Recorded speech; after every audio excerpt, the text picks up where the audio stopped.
C'est 11h07. 7, 5, 7.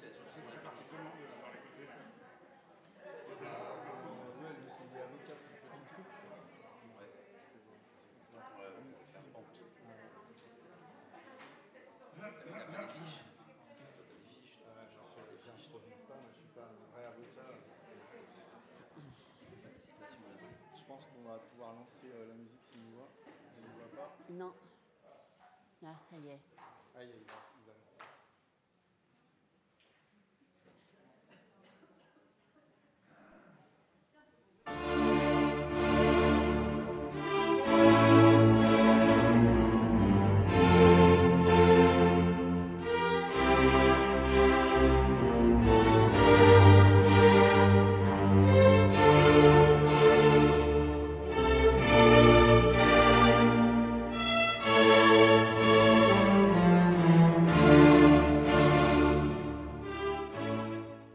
La cour. Ah, mais normalement, on se lève.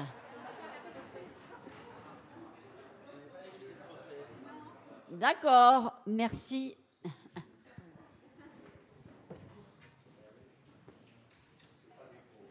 Veuillez prendre place, messieurs les avocats. Asseyez-vous, vous êtes déjà assis. Mesdames et messieurs les jurés, j'ai l'extrême honneur de présider ce tribunal commun des délires qui juge aujourd'hui la propriété privée à la française, droit exclusif absolu de possession sur les choses. L'heure est grave, vous l'aurez compris, et je mesure ici le rôle qui sera le vôtre, celui de condamner un coupable ou d'abandonner les charges qui pèsent sur elle. Je serai très partial, très impartial. N'oublions pas que l'accusé est présumé coupable jusqu'à preuve du contraire. Nous sommes au pays des communs délires et silence, s'il vous plaît, c'est le président qui s'exprime, sinon j'évacue la salle. Commencez pas, maître. N'oublions pas que donc, le commun délire, même les délires sont communs ici, et ça sera très très difficile pour l'avocat de la défense, maître Uri, ici présent, qui s'est déjà manifesté, maître Uri, l'homme des réseaux occultes, des fraternels de l'immobilier, dont les amis sont les possédants, les bâtisseurs, les promoteurs immobiliers. Heureusement que nous avons l'avocat général, le procureur, maître Beru, à l'organe puissant, intraitable. Il représentera donc le ministère public, la société bafouée, outragée, covidée, et profondeur de la propriété. Heureusement qu'il est là. Ainsi, à l'issue des deux plaidoiries, les avocats se retireront et vous aurez, chers jurés, la lourde tâche de juger le coupable. Non, de donner votre verdict. Donc, comme vous l'avez vu, je suis vraiment impartial et je veillerai à ce que ces débats soient sereins et bienveillants. Chose incroyable, cette assise, cette cour d'assises se tient en même temps que les rencontres nationales de l'habitat participatif. Et comme vous le savez, le thème, c'est les communs. Et alors, nous avons en commun un défenseur de l'habitat participatif, maître Beru. Il se trouve que le 12 juillet, il aura 50 ans. Alors, je vous demande de vous lever. Et nous allons lui chanter un joyeux anniversaire, mais pour pimenter le tout, on va le faire à la marocaine, en dialectal marocain. Vous répétez après moi. Aïd Milad Mabrouk. Milad et Mabrouk. Aïd Milad et Mabrouk. Aïd Milad et Mabrouk, Nicolas. Mabrouk. Merci.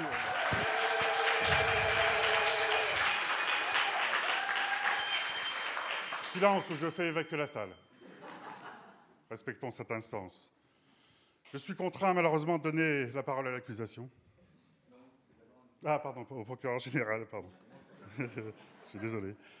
Veuillez, officier, cher maître.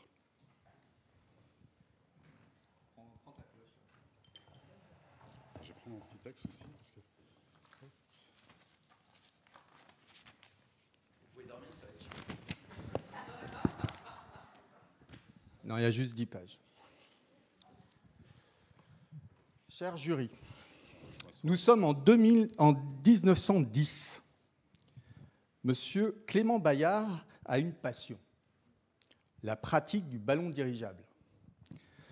Une fois le vol terminé, après s'être extasié sur la beauté du monde, monsieur Clément Bayard rentre chez lui et range dans sa grange son joli dirigeable. Mais monsieur Clément Bayard a un voisin, monsieur Coquerel. Or, monsieur Coquerel ne s'émeut pas de la beauté du monde et ne supporte pas l'ombre temporaire que produit le ballon dirigeable de monsieur Clément Bayard sur sa propriété. Monsieur Coquerel souhaite jouir de sa propriété de manière absolue et permanente. Alors, que fait monsieur Coquerel ?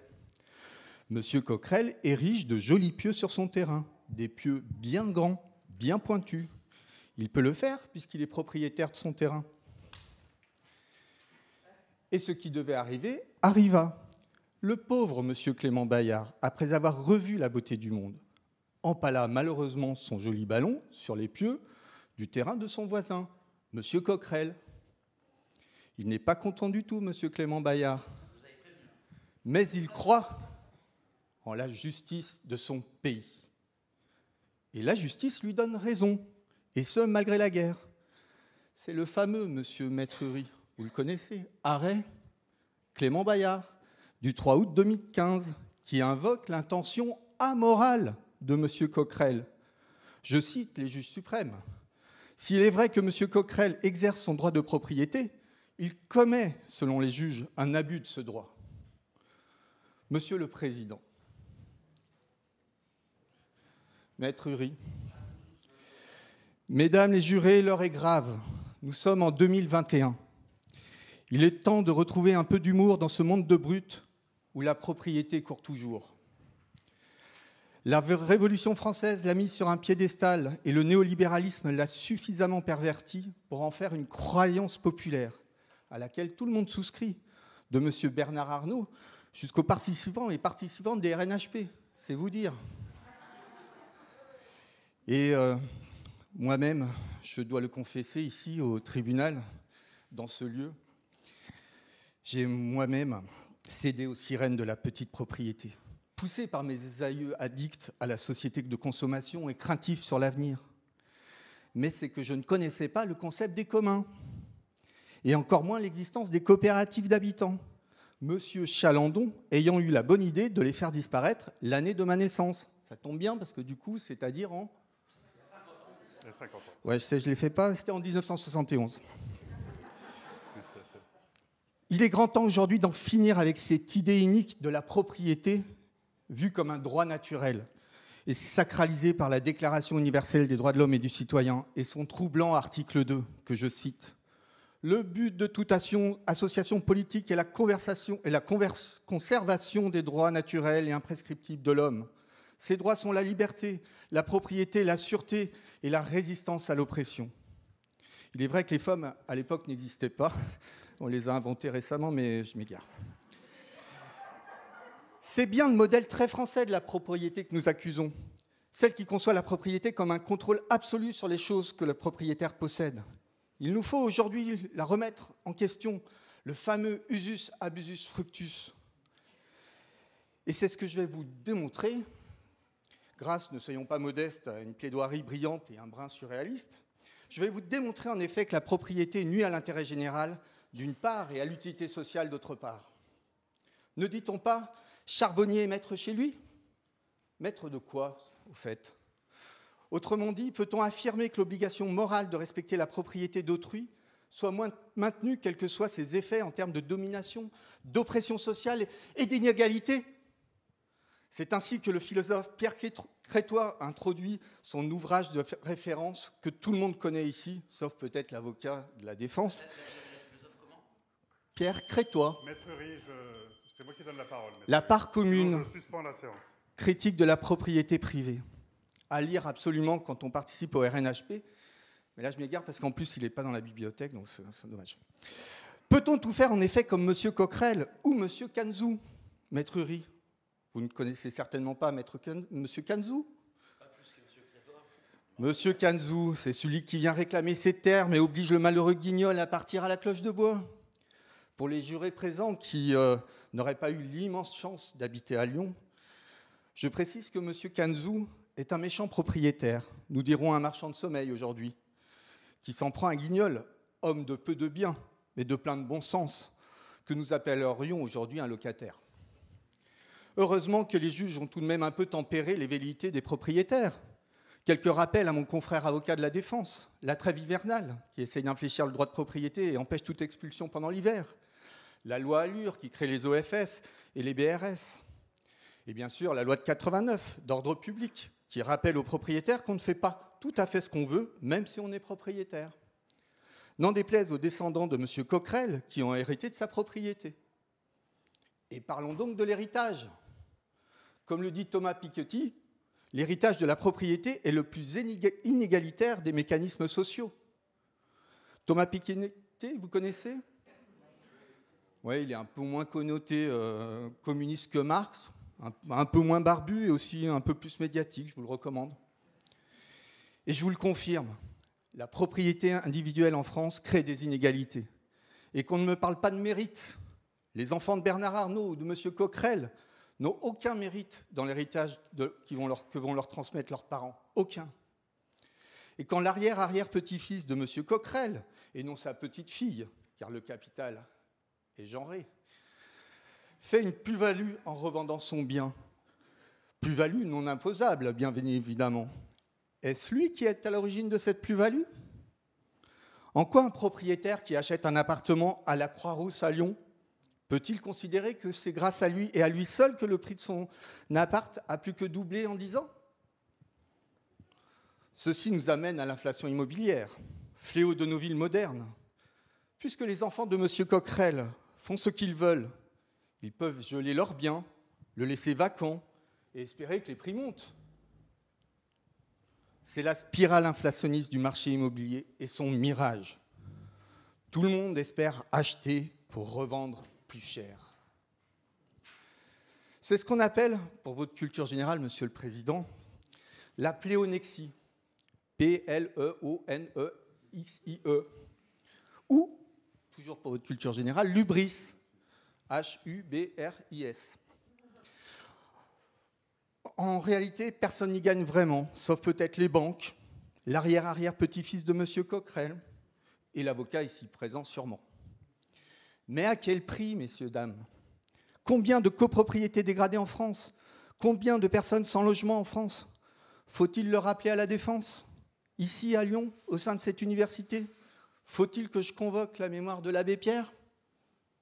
Ne touche pas, papa. N'avait dit pas la famille. Comme nous rappelle le désormais connu Pierre Crétois, Tu l'as inventé, Pierre Crétois, maître ? Jamais. C'est sérieux, c'est sérieux. Je reprends. Heidegger, Aristote et Pierre Crétois. Donc, je disais, comme nous le rappelle le désormais connu Pierre Crétois, on n'a pas le droit d'acquérir sans limite du superflu quand autrui manque de nécessaire. C'est beau quand même. Pour le plaisir, je vous la refais à la demande de l'avocat. On n'a pas le droit d'acquérir sans limite du superflu quand autrui manque de nécessaire. Mais continuons.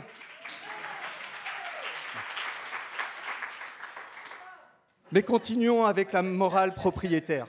Des supporters, il a subordonné la salle. Mais quand on en est rendu à des méthodes pareilles, mon pauvre ami, cher confrère, Vous n'avez pas la parole, maître. Veuillez respecter cette instance. Ah, ça me fait mal au cœur. C'est lui qui ne la respecte pas. Mais continuons avec la morale des propriétaires. La morale propriétaire. L'arrière-arrière-petit-fils de M. Coquerel peut se mettre à faire du Airbnb sans se soucier de soustraire son logement à la location. Eh oui, regardez Paris, regardez le centre de Lyon. On finit par fermer des écoles faute d'écoliers. Ah, la France des petits propriétaires, la maison à 100 000 euros. On continue de croire à ce mythe comme à un gage de moralité bourgeoise. Je fais ici, et l'avocat pourra en témoigner, référence à la fameuse loi Ribot, qui vise à faciliter l'accession sociale à la propriété par l'accès aux prêts, en créant, dès 1908, des sociétés de crédit immobilier. Et comme le dit lui-même le député Ribot, que je cite, « Nous avons voulu faciliter aux plus humbles de nos concitoyens l'accès à la propriété du foyer familial. Le législateur aura compris l'importance capitale de ce problème, non pas seulement au point de vue de la santé publique et de l'avenir de la race française, mais aussi du point de vue du progrès moral et de la pacification des esprits. Acheter la paix par la petite propriété, c'est très bas, très très bas, mais c'est terriblement efficace. Je vous l'ai dit, mesdames et messieurs les jurés, la propriété individuelle crée un réflexe particulièrement redoutable, le fameux NIMBY, Not in my backyard. Pour les Allemands LV1 ici présents, ça veut dire pas dans mon jardin. Et avec son héritage, l'arrière-arrière-petit-fils de M. Coquerel achète son petit pavillon, le clôture et fait creuser sa petite piscine qui remplace les fameux pieux de son aïeul qu'il ne pouvait pas trop garder. Et quand il entend parler du projet d'habitat participatif, il s'offusque en inventant la perte patrimoniale de la présence d'un tel projet dans sa commune. Tellement triste, mais tellement vrai. Je vous le dis, mesdames et messieurs les jurés, la propriété individuelle à la française repose sur une économie de l'extraction, pour reprendre les propos de Sophie Audrin, qui justement était au RNHP, je ne sais pas si vous l'avez entendu. Ça, vous la connaissez ? Saskia Sassen.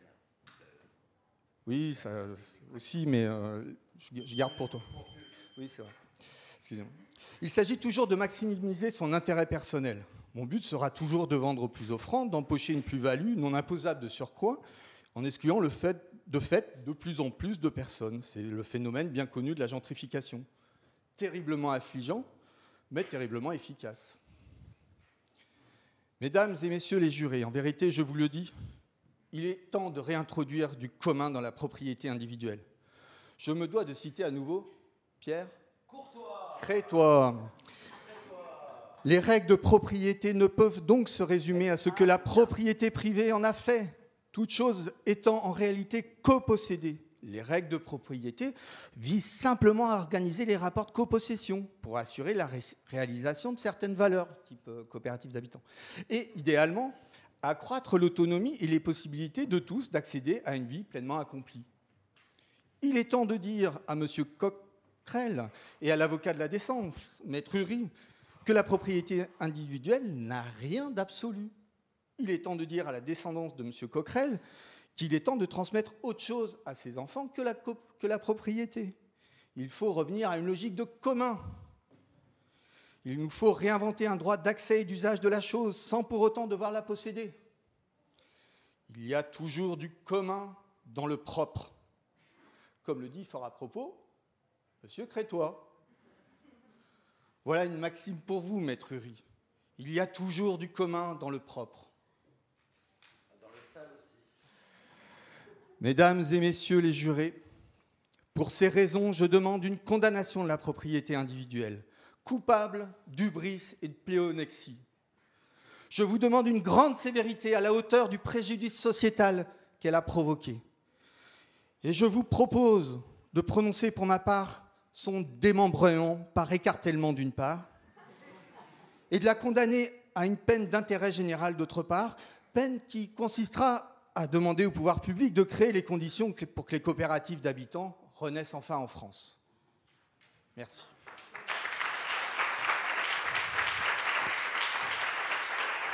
Mais...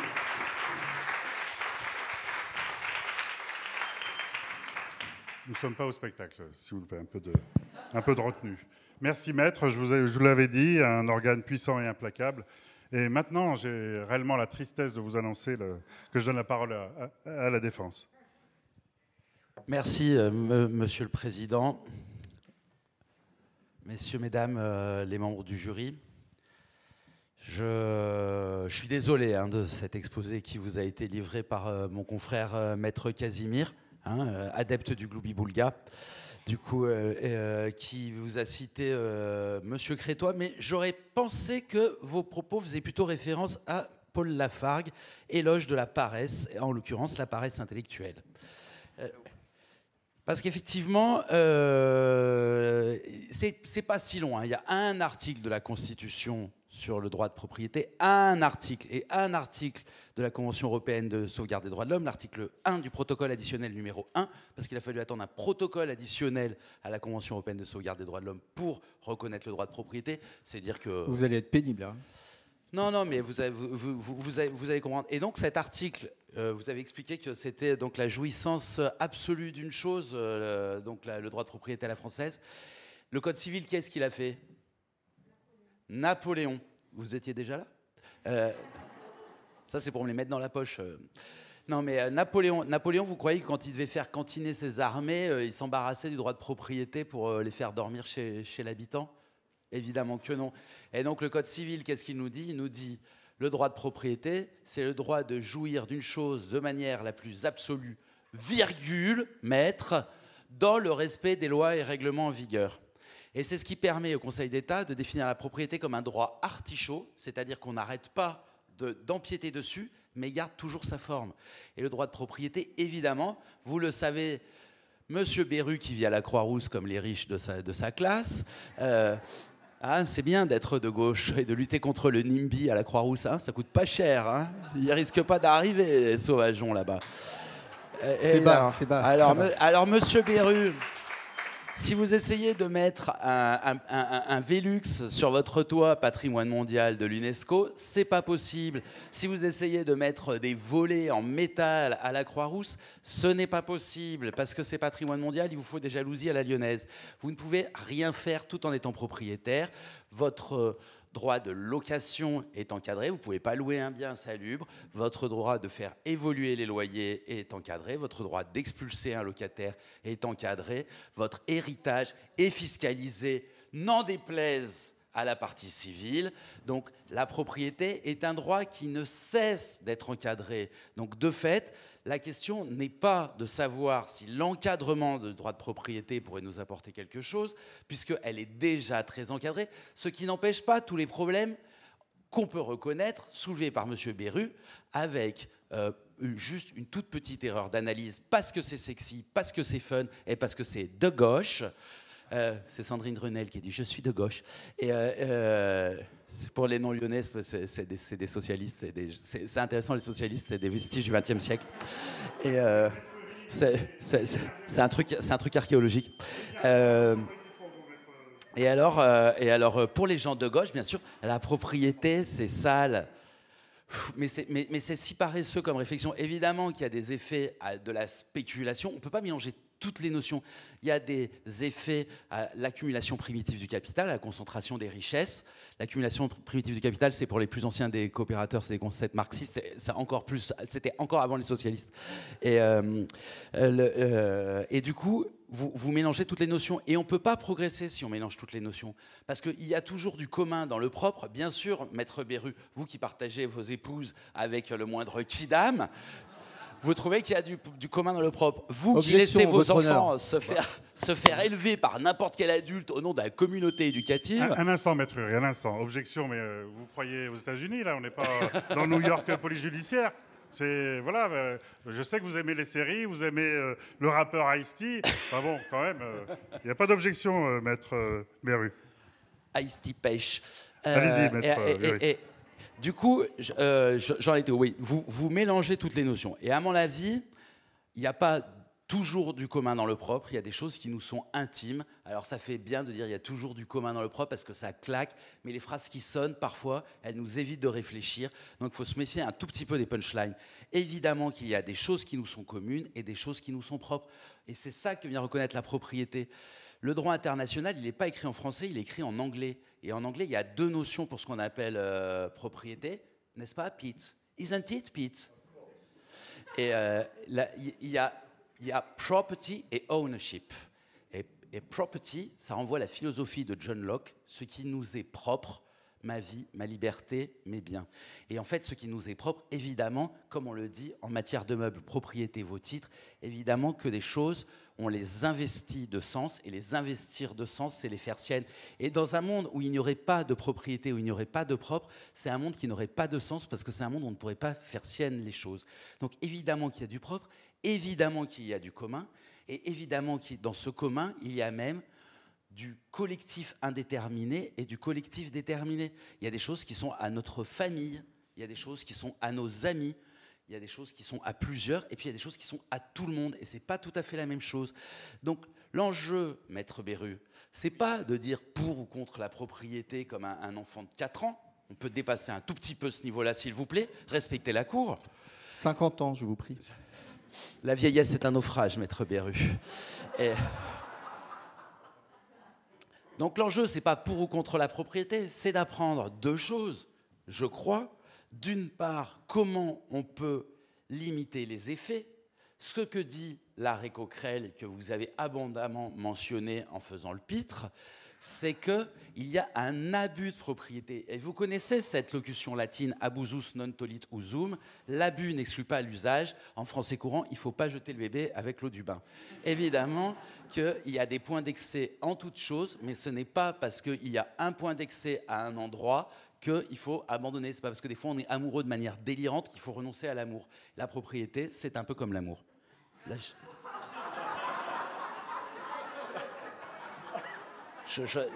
il faut toujours que j'en fasse un tout petit peu trop et c'est le moment où je foire complètement.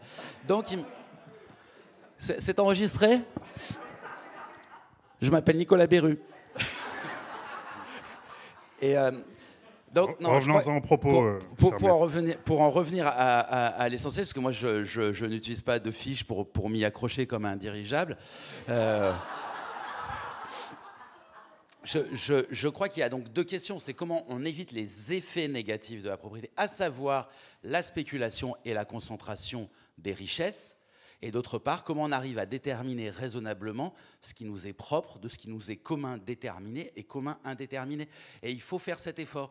Donc comment on évite la concentration des richesses? Il y avait pendant la Révolution française un curé qui portait à peu près la même robe que moi. Déjà à l'époque, les croyants étaient un peu queer. Vous voyez ? C'est vrai.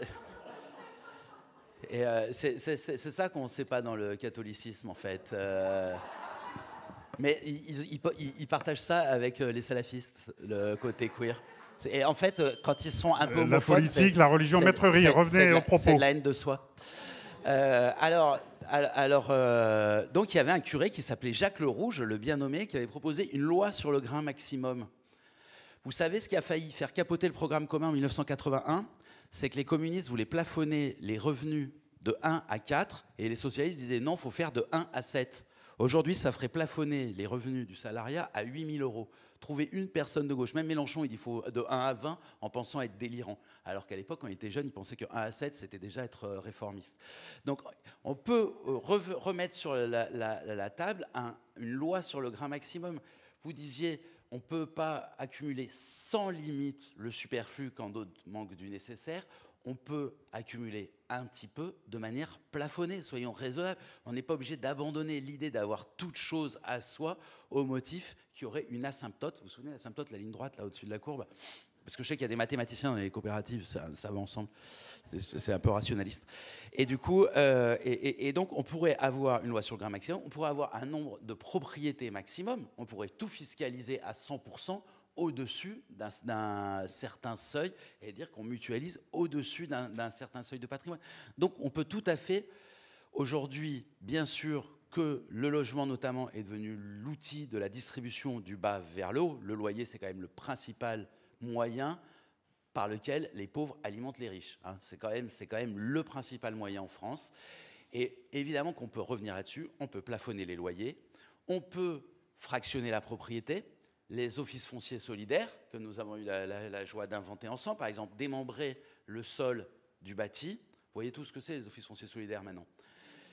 Je suis content parce que quand on l'a fait passer dans la loi, on s'est dit putain, ce truc, ça va jamais marcher, c'est vraiment trop techno, c'est trop compliqué, cette histoire d'amphithéose rechargeable, rien que l'idée. Et puis finalement, ça prend. Et en tout cas, ça nous dit qu'au-delà du grain maximum, à travers l'Office foncier solidaire, on ouvre la voie de la question de ce qui nous est commun et de ce qui nous est propre. On voit bien, y compris dans votre modeste coopérative, Maître Berru, avec vos amis blancs bohèmes, de la Croix-Rousse, le sol, évidemment que le sol nous est commun, que le sol nous est en partage. C'était le maire de Paimpol qui s'appelait Max Kérien, qui avait été président de l'Ordre des architectes, qui disait « Mais qui a eu l'idée de cadastrer la peau du monde ?» C'est la peau du monde. Évidemment qu'on l'a en partage, cette peau du monde. C'est elle qui nous nourrit, c'est elle qu'on arpente. Et évidemment, ça ne fait pas sens d'individualiser les sols. Et donc, il faut qu'on revienne à une collectivisation des sols. Et revenir à la collectivisation des sols, c'est hyper simple. Collectivisation, pas forcément dans un sens léniniste, brutal, de découlakisation, là, comme vous nous le proposez, maître. Mais on peut revenir à une mise en commun des sols. C'est assez simple ce qu'on a en partage.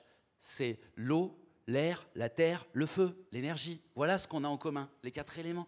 Ça, c'est ce qui doit faire partie des communs. La terre, l'air, et c'est ce qu'on a à protéger. C'est ce qu'on a à protéger en termes de dimension écologique. On n'a pas besoin de beaucoup réfléchir, on n'a pas besoin de faire des théories sur le droit de propriété.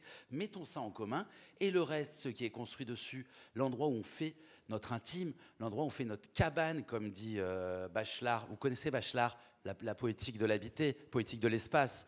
Voilà, on a besoin d'une cabane, d'un endroit où on se sent en sécurité, on a besoin d'un endroit à soi, on a besoin d'un endroit où on est protégé de ses parents, on a besoin d'un endroit où on est protégé des autres, un endroit où on n'est pas menacé. Et ça, on peut tout à fait l'avoir à soi et se partager, qui est une buanderie, un espace de jeu, quand on n'a pas le courage d'élever soi-même ses enfants et qu'on les envoie jouer au rez-de-chaussée, comme certains Croix-Roussiens.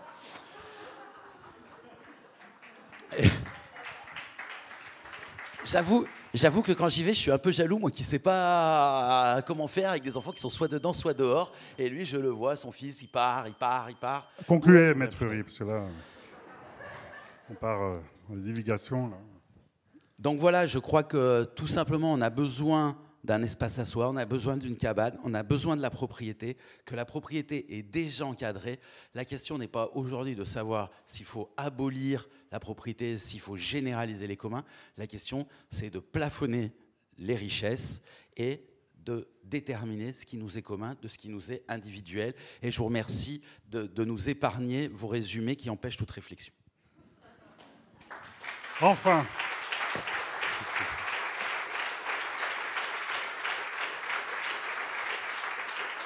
Enfin, maître.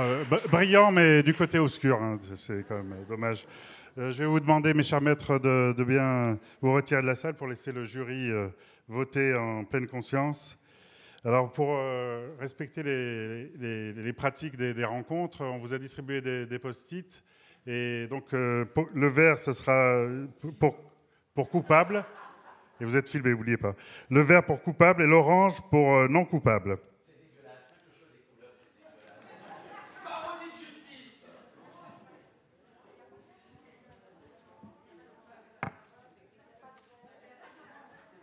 Ah, c'est pas orange chez vous, c'est rose, non?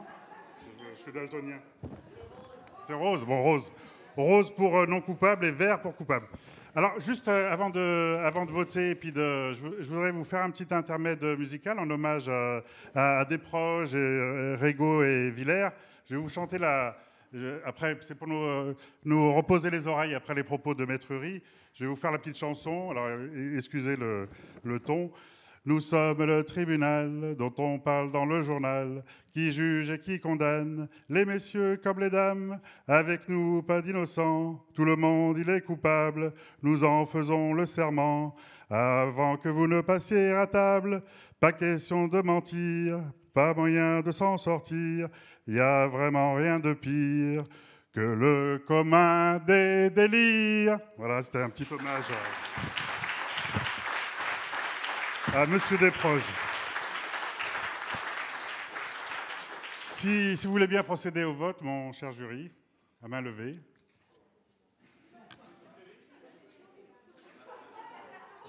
Alors, vert coupable et rose... Voilà. Très bien, merci.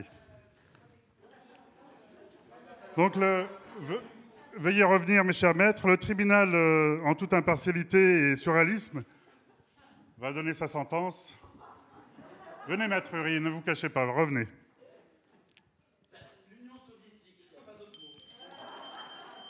Venez, venez.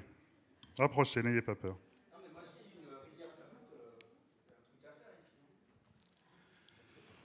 Mes chers maîtres, le jury a conclu en âme et conscience et condamne la propriété individuelle à la française à 10 jours de travaux d'utilité sociale qui consisteront à encourager toutes les collectivités à préempter du foncier, à favoriser l'habitat participatif. À 10 ans d'emprisonnement avec sursis pour avoir attendu pour mettre en place des offices fonciers solidaires, vous en parliez, et des BRS. À son démembrement en faisceaux de droit, ceux de l'accès, de l'usage, de la gestion, de l'exclusion et de l'aliénation. Ainsi en a décidé le jury souverain des communs délires. Et puisqu'on parle de propriété, je voudrais rendre hommage à la propriété intellectuelle de M. Nicolas Beru qui a écrit ce texte. Voilà. Merci de votre attention.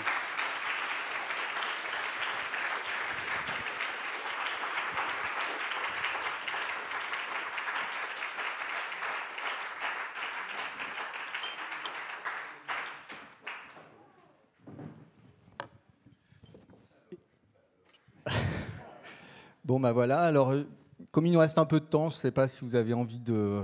C'était un peu une farce, hein, quand même, mais si vous voulez... Il n'y avait pas que des trucs... Ouais, il a écrit un très très bon bouquin, hein, La part commune. Je ne sais pas si vous avez des commentaires, des envies de réagir ou de donner un argument supplémentaire. Ah, Pete. In English, in the text, please.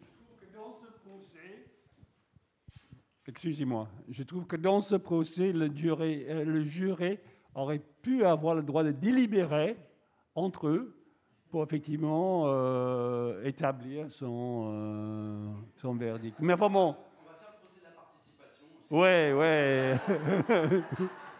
C'est sûr. On n'avait pas 3 jours, Pete, pour faire un... Si tu veux...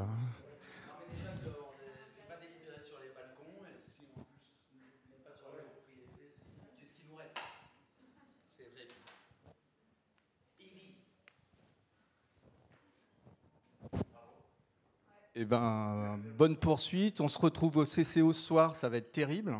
2 spectacles dans un lieu magnifique, l'autre soir.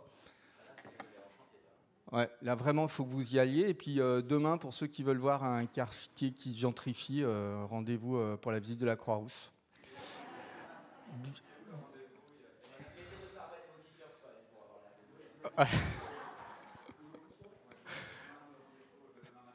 Cédra.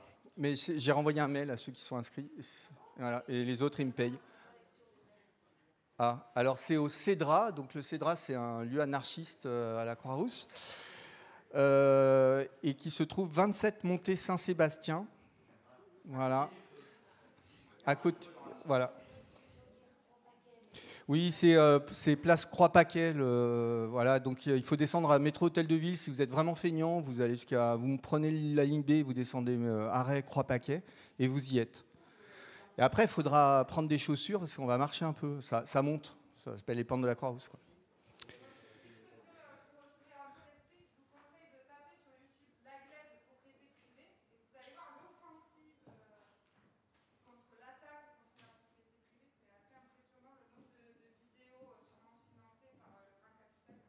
C'est le site de Marcury, non, c'est ça ?